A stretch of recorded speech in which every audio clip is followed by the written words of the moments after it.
আমার কাছে যে ডিভাইসটি দেখতে পাচ্ছেন এটি হচ্ছে 12 ভোল্টের ডিজিটাল ব্যাটারি টেস্টার বা চার্জিং সিস্টেম অ্যানালাইজার বলা হয় এটাকে, এবং এটার মধ্যে বেশ কয়েকটা অপশন রয়েছে, সেটাই মূলত আমরা দেখব।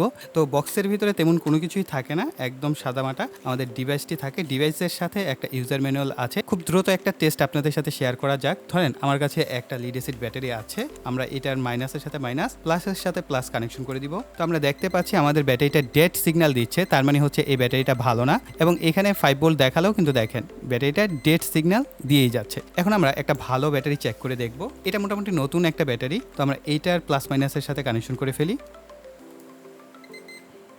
তো দেখতেই পাচ্ছেন এখানে কিন্তু ফুল লেখা উঠেছে, মিডিয়াম, লো বা ডেড এই জাতীয় কোনো কিছু লেখা ওঠে নাই। ইনস্ট্যান্ট একটা ব্যাটারি টেস্ট করার জন্য মোটামুটি ভালো একটা ডিভাইস আমার কাছে মনে হয়েছে। তো আমরা আরও একটা ব্যাটারি টেস্ট করে দেখি, সেটাও মোটামুটি আমি জানি যে খারাপ হওয়ার দিকে বা খারাপ হয়ে গেছে। তো আমরা এই ব্যাটারিটাও চেক করে দেখবো যে এটার কি অবস্থা। যদি ব্যাটারি ভালো থাকে, ব্যাটারি ভোল্টেজ কম থাকে, তাহলে ডেড দেখাবে না, তাহলে কিন্তু লো কন্ডিশন বা ইমটি এরকম একটা কিছু দেখাবে। তো এইখানটাই দেখেন আমাদের ব্যাটারি এইখানেও কিন্তু ডেড দেখাচ্ছে, যদিও কিছুটা ভোল্টেজ আছে, তারপর আমাদের এই ব্যাটারিটি ডেড কন্ডিশনেই রয়েছে। তো আপনারা এই ডিভাইসটার উপর সম্পূর্ণ ভিডিও চান কিনা সেটা অবশ্যই কমেন্ট সেকশনে জানাবেন। আর এই ধরনের আরও ইন্টারেস্টিং ভিডিও পাওয়ার জন্য চ্যানেলটিকে সাবস্ক্রাইব করে পাশের বেল বাটনটি অ্যাক্টিভ করে রাখবেন।